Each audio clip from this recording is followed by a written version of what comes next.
Hey everybody, going to show you how to massage the IT band with a softball. If you're already using a foam roller, try with a softball. Softball you get a bit more pressure than with a foam roller. You can also target the area you want to get pressure into a little better with a softball. Here we go, starting off down near the knee with that softball. Just want to get it right behind that IT band. Here's the IT band, so we kind of want to get it into here. So that's how we end up. I get my knees bent, I stack my legs on top of each other, put the hand in between the knees there, and this is how we start.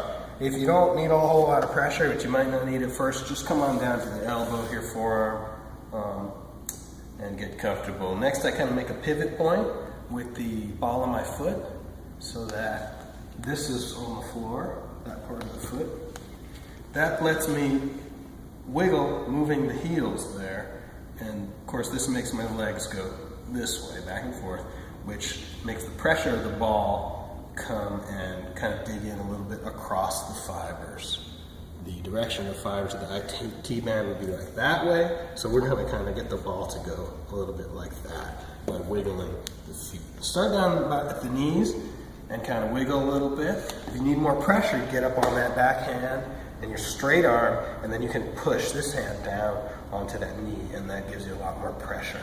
And wiggle, wiggle, wiggle. Then I move up the ball, just move it up an inch or so, and go right back to that wiggling, and so on. So I keep moving that ball up and wiggling, and when I get about halfway up the leg, you're going to find that ball's now pushing kind of directly into the thigh bone there, right? And it doesn't feel so good. And so what we do about halfway up the leg is we start to change the orientation of this whole thing. I straighten out the knee, and I start to get up and go, throw this leg over, and I'm now belly down, kind of belly down here, halfway belly down.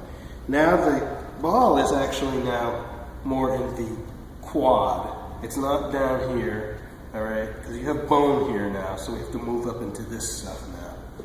I'm going to wiggle in here, and again, I just move the ball a little bit up and go back to wiggling. And I'm going to go all the way up to the point of the hip, right? So I just keep moving and wiggling. Now I'm doing this speeded up. You should probably wiggle for at least 20-30 seconds in each spot, especially if it's a nasty spot. Hang out there even a few minutes. Just wiggle gently. If it's too painful, don't wiggle. Just be still, breathe deeply, get used to the pressure, and then you can go to wiggling if you need the extra pressure there. And again, I just keep moving up until I get all the way up to the point of the hip there. And you can you might be sensitive there in that area. You might not need as much pressure, or it might feel good. Just take your time. Don't want to agitate anything too much, especially up near the hip flexor area. And breathe deeply, as always, when you work.